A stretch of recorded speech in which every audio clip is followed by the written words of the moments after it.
One night, a boy was walking home from school, thinking about his day. He was lost in his thoughts when suddenly, out of nowhere, a big truck came speeding towards him. The impact was swift and powerful, but instead of facing death, something strange happened. He found himself in a whole new world. It was nothing like the world he knew. Confused and scared, the boy realized he was in a peculiar world. He wanted to go back home to his mum and dad. He decided to write them a letter, explaining what had happened. In the letter, he told them that a whole year had passed since he arrived in this strange place. At first, he cried a lot and wanted to escape, but then something gave him hope that he could return home. He adapted to this new world, even though it was challenging. He mentioned the battles he had been in, where many people had lost their lives. He talked about trying to do the right thing, even though he didn't know much about it before. He knew his parents might not understand, but he wanted to let them know that he had become stronger and had people who relied on him now. Despite the hardships, he found some positive things too. He had gained a lot from this journey, even though he had also lost a lot. He hoped his parents would somehow know what he was going through, even if he couldn't send a letter. As he faced the final battle against the Demon King, he stopped writing, ready to confront the challenge with determination. With a fierce look on his face, the boy, Kim Minsu, was determined to defeat the Demon King and go back home. The intense battle ended, and Minsu emerged victorious. The people of the kingdom celebrated his bravery, and he and his comrades enjoyed a joyful dinner together. The mission was accomplished, but now Minsu had to say goodbye.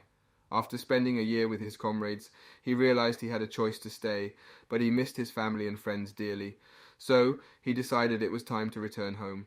The priestess cheered for him, wishing him a blessed life. 3 weeks later, he finally arrived in his hometown, Seoul. However, the reality was heartbreaking. The priestess's hope of a gracious and blessed life shattered. Minsu's arrival didn't bring joy. He discovered that his mother had died in a hit-and-run accident while searching for him. The pain was too much for his father, who blamed himself for not protecting the family. His father had also taken his own life. In the end, Minsu had saved the world, but couldn't save himself from the heartache that awaited him back home. In the end, Minsu's father's death became a newspaper headline. His missing persons report was included in the news story. Many people started recognizing him. He was seen visiting his parents' graves, tears pouring from his eyes. The police marked him as a missing teenager, and his school expelled him. He became the guy who didn't fit in. One of his friend's mothers told her son not to meet Minsu anymore. Nobody seemed willing to help him. Even though he tried to fix things, he felt like he'd missed too much. His other relatives abandoned him. He was a nuisance to his parents. His uncle blamed him for his father's death. No one wanted him. His cousin told him to change if he wanted better treatment. They blamed him for their family's bankruptcy. Minsu had no place to stay and no food to eat. He slept on benches and sidewalks. Minsu didn't have money either, but Minsu lacked more than money. He had no family, no degree, no social life. He questioned if this was a terrible nightmare that would end. He remembered saving many lives in another world, but now he felt deserted. Tears welled up as he thought about it. He bumped into a bulky man on the street. The man didn't mean to hurt him, but when Minsu asked why they weren't sad, something snapped. The hero in him turned into a demon. Minsu wanted everyone to feel his sadness. He wouldn't stop until everyone was as sad as he was. The bulky man was about to hit him, but Minsu summoned his sword and attacked. The man was torn apart. Minsu believed he deserved to be rewarded as a hero. He swung his sword, causing destruction. He didn't care about innocent lives. Before we continue, take a moment to answer the question of the day. What's your favorite isekai piece of media? Comment down below for a chance to be shouted out. Now back to the recap. 3 weeks later, his rampage continued. People thought about the world ending. Nuclear war, natural disasters, zombies. It didn't matter how, as long as the chaos stopped. One family decides to flee the province for safety precautions. However, the little girl is worried because they left their father behind. Her older brother assures her that their dad will meet them once they get to their destination. However, that assurance will slowly fade as one of the officers announces that Minsu, or now the hero, is on his trail and has come extremely close. They don't have much time to spare, meaning they must now continue traveling on foot. Everyone leaves their vehicles and starts to walk. A few minutes later, the worst fear has finally come. Minsu crushes the officer's body to death, making everyone panic. The world now will meet its end not by demon or villain, but a hero. Everyone is now running as fast as they can in hopes of saving their lives, including the family we saw earlier. The little girl, whose name starts to feel exhausted with all the running, which is why her young brother decides to carry her. Meanwhile, seeing the gruesome view from above the overpass, Minsu starts calling the people disgusting as they struggle to get away alive. He decides to kill them in a flash. As everyone rushes to save their lives, his sister's doll accidentally slips from her hand. Her young brother rushes to get it back. As he bends down to get the doll, with one swing of his sword, Minsu annihilates everyone else. When Dabin's brother starts to look for her and their mum, all he witnesses is a devastating pool of blood and guts everywhere. He cries for his loss, and from behind Minsu watches him. Minsu commends him for his beautiful eyes. Then the boy asks him if he is the hero everyone is talking about. Instead of answering, Minsu confuses the boy even more when he states that those teary eyes belong to someone who has lost everything, and they look just like his eyes. Eyes without hopes and dreams. However irritated and frustrated, the boy shouts as he asks Minsu the same question again. When Minsu states yes, the boy gets up and without fear declares that he will kill Minsu no matter what. He rushes towards him, and Minsu grabs him by the throat as the boy's tears flood from his eyes. Minsu's sword struck with a sharpness that made the boy's heart race. As pain shot through him, he wondered if this was the end. Apologies tumbled from his lips, aimed at his family and loved ones. His eyes grew heavy, like curtains closing on a final scene. In the midst of his fading consciousness, a little girl's voice broke through, chanting, "Hero, hero, hero." The boy found himself in a different world. He had become a hero, just like that. Time whisked by, and a year later the government crumbled, echoing Minsu's fate. Those who had vanished during that time emerged as heroes, much like him. The lands were divided among the 9 conquerors, save for Minsu, setting the stage for the world we know now. On Jeju Island, in the territory of the Golem hero, fear gripped the people. They lived in the shadow of death, afraid to attract its gaze. Among them, 2 girls held opposing desires. One longed for a swift end, while the other clung to the will to live. But their grim reality took an unexpected twist. A hand, living and breathing, roused the girls from their thoughts. It was time to work. Urgency filled the air as tasks awaited completion. Among the crowd emerged Seunggu John, the hero of Golem. He declared the day's tasks: women to gather food, men to build. Yet the people's spirits didn't match this ambitious agenda. Jean, sensing their reluctance, reminded them of worse fates under vampires or faith heroes. He painted a grim picture of blood tribute, religious zealotry, and cruel experiments. But as his doubts grew, a single gesture from Jean changed everything. Panic erupted, and people fled for their lives, a terror-induced stampede. In the midst of this chaos, a voice of reason boomed. The survivors were commanded to work, and they complied. At the farm, a girl named Somin, harboring a desire for death, faced her guilt over a friend's demise. Nearby, a soldier appeared, pleading for food to rejuvenate his comrades for another fight against the heroes. Somin decided to rebel and gather food for everyone, but when she reached the shore, she was greeted only by a soldier's lifeless body. Jean's presence made her stomach churn with fear. The shadow of impending doom loomed over her. Jean then revealed a chilling truth. He wasn't the only one watching. Countless eyes hid above the clouds, puppeteering the lives below. As the jaws of death yawned wider, Somin's desperate cry pierced the air. A luminous figure answered, descending from the heavens. This unexpected savior shocked everyone. Jong-soo Park, the true hero, had returned.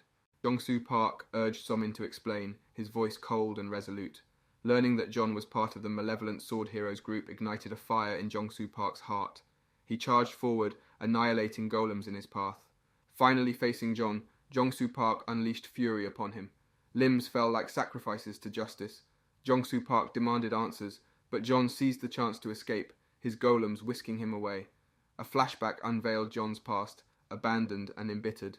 Revenge now guided his every move, a desire for control and suffering. But Jong-soo Park stood against this malevolence, their clash echoing with resolve. John's premium flower clashed with Jong-soo Park's electrified spears, intensifying their battle. The arena crackled with energy as lightning pierced John's heart, a fatal blow marking his downfall. He who had shattered Jeju Island and the UN fleet met his end. In another realm, those whom John had once aided prayed for his redemption and happiness. Little did they know, the total opposite had happened. The golem hero had died, and with his death, the golems that controlled the castle from within also fell with him. This meant that it was the first time this island was at peace since the hero's rampage. The people were delighted to hear the wonderful news. Behind the trees lurked Jong-soo Park, happy to see families getting back together.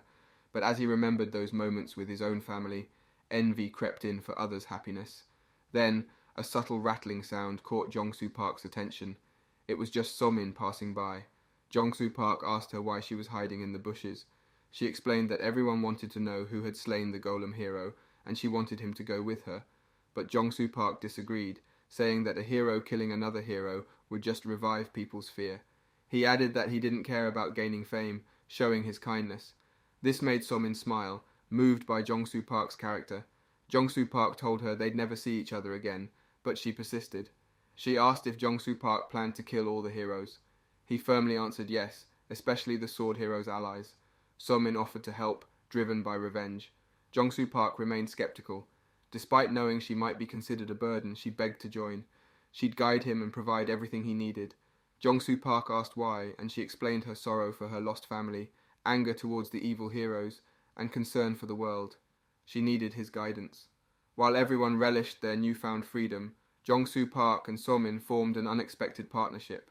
They started a new contract, planning their next move. Somin helped Jong-soo Park choose his next target, the Sea Dragon hero. She had wreaked havoc, taking countless lives, including Jong-soo Park's family. To fight her, they needed a boat. Luckily, Somin knew the fighting Marines by the southern coastal sea, a place of fierce waves and strong winds. They could help them face the sea hero and her deadly pet, ready to defend her domain. Back at Jeju Island, one of the Marines was having a conversation. One Marine said he couldn't understand why they were going into the hero's lair. He was scared of ending up with Minsu again. The captain reassured him that if Super could defeat John so easily, he must also have a plan to take down the other heroes. They weren't certain, but wasn't that enough? The captain spoke about the men he treated like sons who had died over the past year. He wanted to be able to speak confidently about them, even after death. Even after others had left, the survivors found a way to honor the saved bodies. They wanted their deaths to have purpose. It would be for the nation's freedom, especially if Jong-soo Park turned out stronger than Minsu. So, they agreed to continue the plan. They were already at sea. Somin showed Jong-soo Park a drawing of the Sea Dragon hero. Her cute drawing made Super question if they were fighting a worm or stick figure. Somin was embarrassed by the drawing. Soon they learned that both the hero and the dragon were girls. This set them apart from other dragons. The girl always stood on the dragon, and the dragon only moved when she commanded. The girl was the brain, and the dragon was the brawn. Jong-soo Park asked about their attack patterns. The dragon used fire and ship knocking, while the girl defended them. They were both attackers and defenders, making them a tough challenge. Before Somin and Jong-soo Park could continue talking, the Marines detected an unknown object on the radar. Everyone became alert. Worse yet, there were many unknown objects around 400 below them. As the objects came closer, everyone prepared for impact. But it turned out to be just fish. However, soon after, a massive whirlpool emerged, threatening to sink the ship to the ocean's depths. The Sea Dragon hero swashes in with a bold entrance, declaring that Jong-soo Park will pay for killing John. The announcement sends waves of tension through the Marines. The idea of the entire ship blowing up is enough to make anyone's heart race. The crew snaps to attention, asking Jong-soo Park for orders. Jong-soo Park steps forward, her voice firm as she commands the Marines to lower the anchor. Initially, confusion clouds the faces of the Marines. Lower the anchor, instead of dodging the evil hero's attacks. But the captain's trust in Jong-soo Park is unwavering, so they follow her lead without hesitation. As the anchors are lowered, the stage is set for a showdown. The fight is about to begin. The Sea Dragon takes a deep breath and exhales a burst of scorching fire. The Marines scramble to prepare their weapons and shields. Jong-soo Park focuses her energy, her spear glowing as she activates a special ability. Just as the fiery breath inches closer to the ship, Jong-soo Park steps in, conjuring a magical shield that blocks the attack. The surprise of not engaging in combat temporarily throws off the Marines. In response, they turn to their captain, requesting distraction orders. A sense of unity spreads through the crew as everyone readies themselves for battle. The Marines aim their attacks at the heads of their opponents, hoping to find a weak spot. Yet, the sea hero, with the Shield of Atlas, uses her power to defend against the assault, making it seem as if the Marines' efforts are in vain. The sight is disheartening, but their captain's words remind them that their firearms are useless against these heroes. The ultimate goal is to distract, to keep the heroes occupied.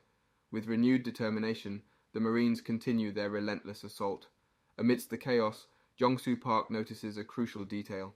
Ever since the sea hero started using her magical barrier, the Sea Dragon's fire powers have weakened. Jong-soo Park's theory is that the sea hero is sharing her energy with the dragon. If they can deplete her mana, perhaps they can turn the tide in their favor. Jong-soo Park pushed forward with all his might. Seeing this, the sea hero realized that Jong-soo Park might have noticed that the sea dragon had been using her mana. Instead of panicking, all she needed to do was get rid of any reason to use the magical barrier. The Spear of the Atlas traveled from the sea hero's hands to the ship. Jong-soo Park didn't anticipate that her attacks would change directions. Now she was technically aiming for the Marines and the ship. Everyone tried to run from every direction, trying to escape their death. Some were just unlucky to meet their tragic fate so early. That said, thinking she'll win the fight, she stated that this is the end for him. However, as one of the Marines died from the Spear of the Atlas, he used his body to stick the spear in and let Jong-soo Park get rid of it. The poor Marine thought of his past and the conversation he had with her captain before going into the mission. With a smile on his face, he told Jong-soo Park to make good use of the Spear of the Atlas. Jong-soo Park thanked him for his cooperation and drive to save the country from the filthy hands of the evil heroes. Then, Jong-soo Park used his apply element glaciation to take care of the sea hero's powerful weapons. It seemed like heaven. The fallen Marines were then seen getting back together with big smiles on their faces.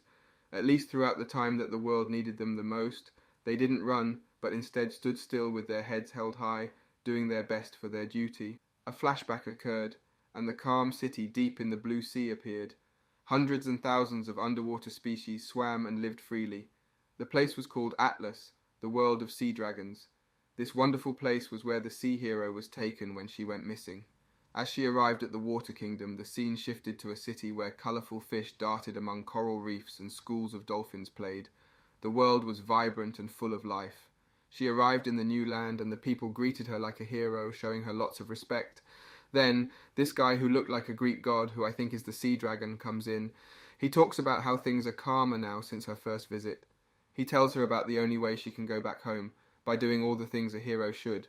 But the sea hero honestly admits she's not used to the idea.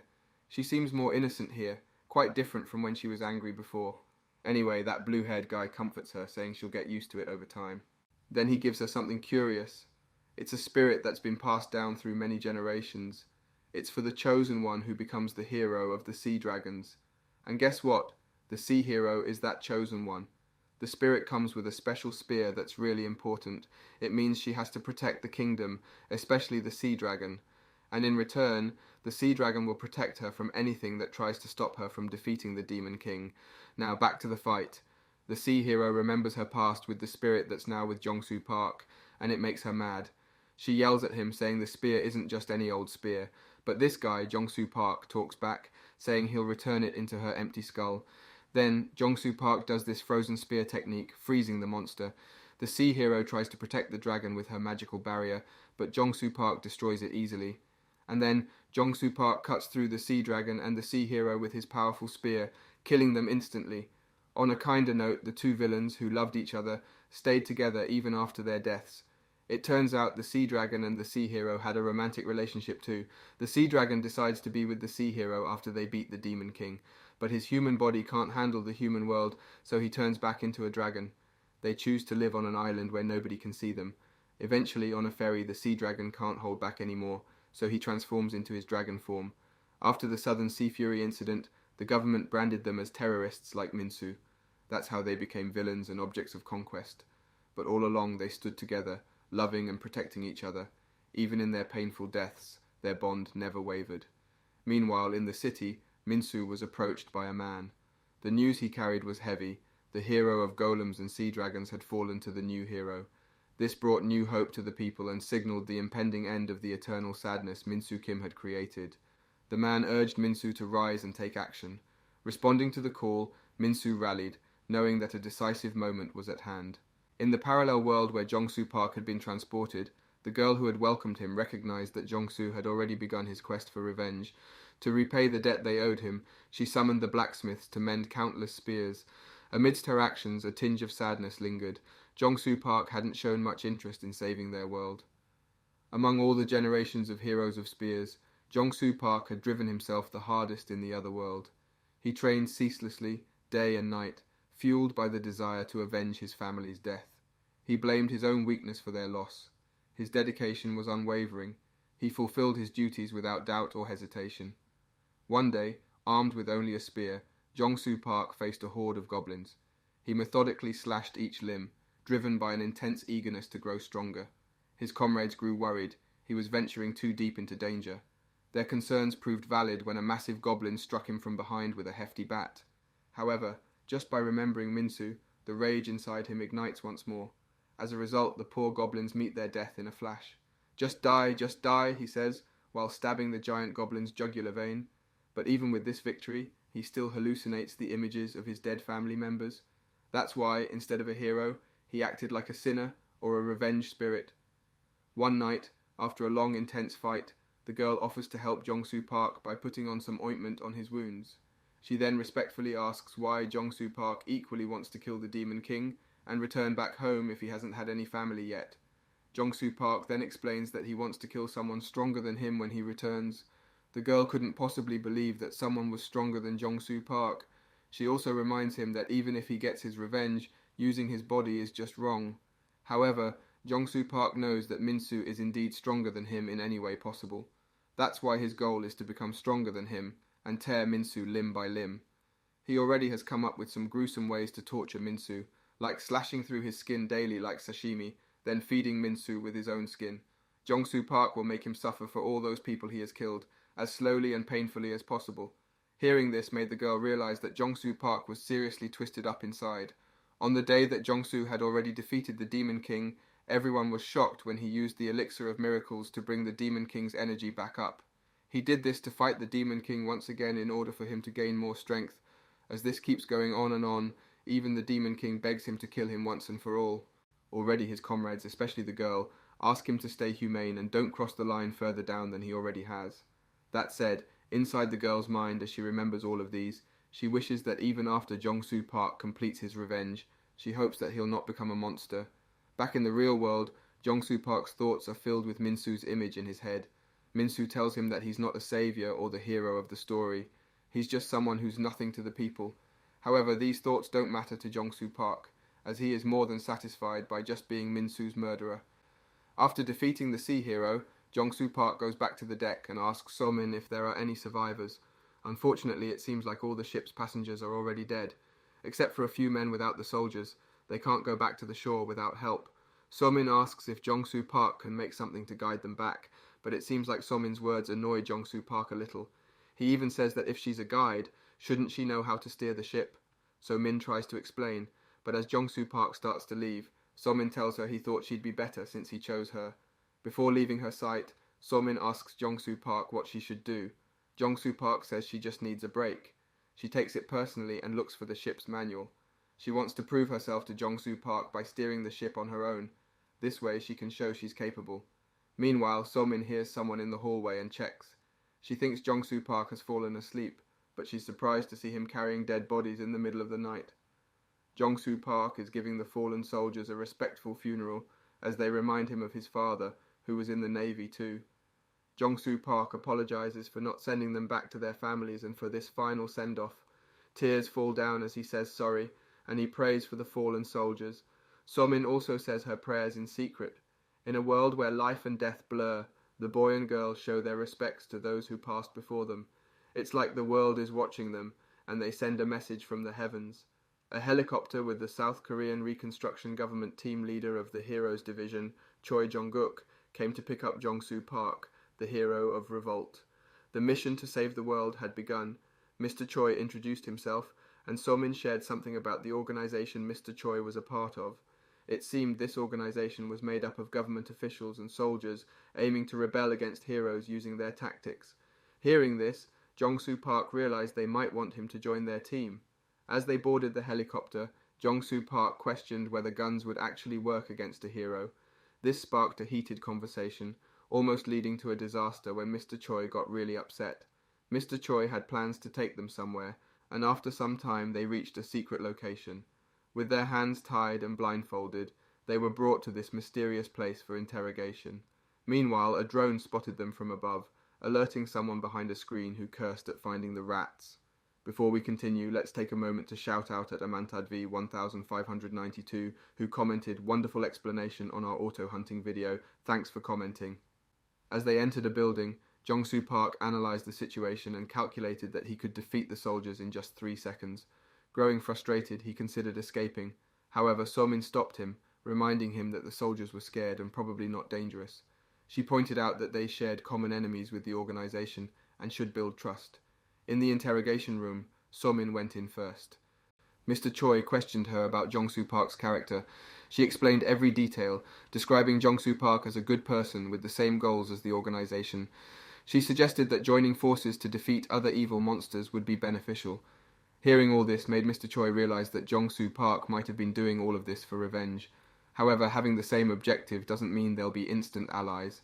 Mr. Choi then asks So-min if she herself trusts Jong-soo Park fully. Does she know what Jong-soo will do after the revenge? Although Soo could become the hope of all survivors, the risk is too significant to trust and assist him. Since they still don't know if he's stronger than the sword hero or just a trap for the government, it would be smarter for the government to kill him or imprison him before he causes havoc. 3 days later, it's Jong-soo Park's time to get interrogated. Before the discussion starts, Jong-soo remembers what So-min told him, that the government is just scared and he needs to make them trust him. Looking so pale to dismiss them as being scared, it seems like they've been trying to starve him. No food or drink. Even if Jong-soo Park's body won't die from starvation, it still feels like he's lost some privilege. After hearing gunshots, So-min removes Jong-soo's blindfolds and handcuffs, but there's more. A big bulky man with white hair is with her. Jong-soo Park is confused. Turns out this guy is the hero of Iron Arm, there to rescue him.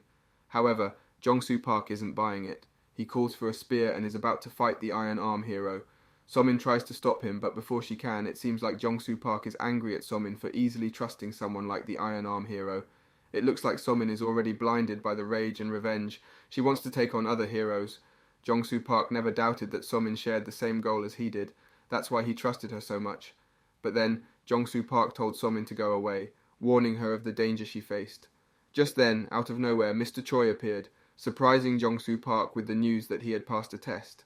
It turned out that everything, even So-min's danger, was just a play organized by Mr. Choi and his team.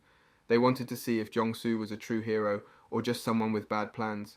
To make it look real, they even got someone who looked like the hero Iron Arm to act in the play. The organization had a backup plan too, just in case Jong-soo Park had really turned against them. So, Jong-soo and So-min were taken to a hidden underground city. This city was home to 50,000 people and had its own elevator to reach it. When they finally got to the underground city, Mr. Choi told Jong-soo Park that he hoped he wouldn't disappoint the people who believed in him. With no one else to protect them, Jong-soo Park was determined to keep everyone safe from now on. At first, Jong-soo wasn't sure about staying in the underground city, but Mr. Choi and So-min convinced him. As everyone celebrated, thinking they would soon return to their old lives, something dark happened.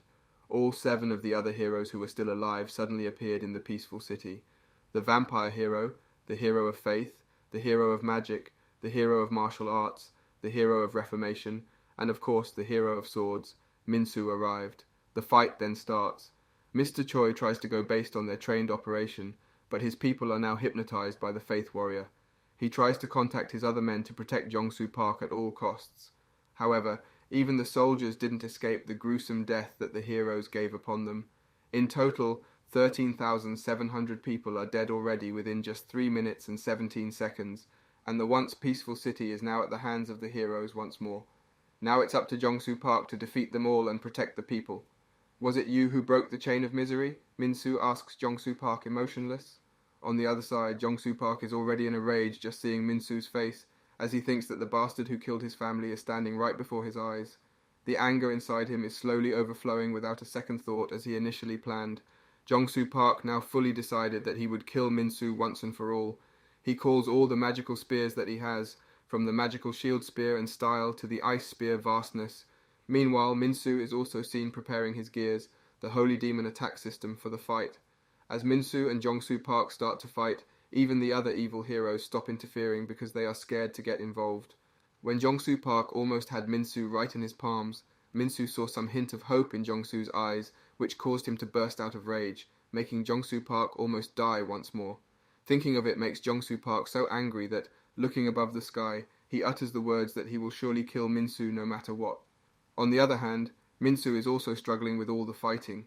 As their willpower to fight starts to kick in, their fight is about to get more intense than ever. As the armor of the two emerges, the fight between them starts to get more intense.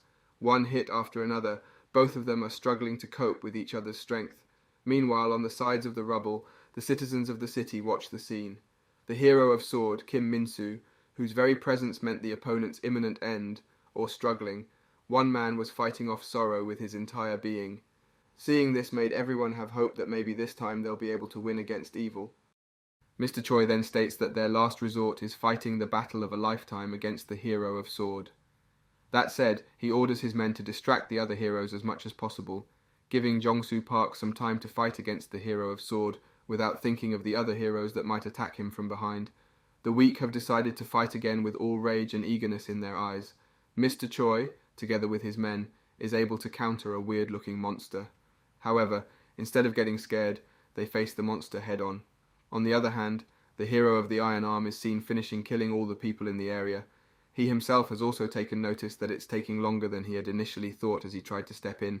As Mitsu punches Jong-soo Park with a powerful blow, Mitsu doesn't anticipate that Jong-soo Park will find an opening to attack him using the dragon spear. In a burst of action, Jong-soo Park rushes toward Mitsu, hoping to end his year-long nightmare. At that moment, elements like electricity, ice, the great earth, flame, atmosphere, power and explosion come into play. Superk tries his best to give his all, and Mitsu commends him for being strong, which is a first. However, of course, Mitsu wouldn't allow Jong-soo Park to have the last laugh in the end. He then tries to gather all the power inside his sword, Durant Daybreak mode engaged. With just one swift slash of his sword, Jong-soo Park's arm is blown off instantly. What will happen next? Find out next time by staying tuned for our future recaps. Don't forget to like and subscribe for more great recaps.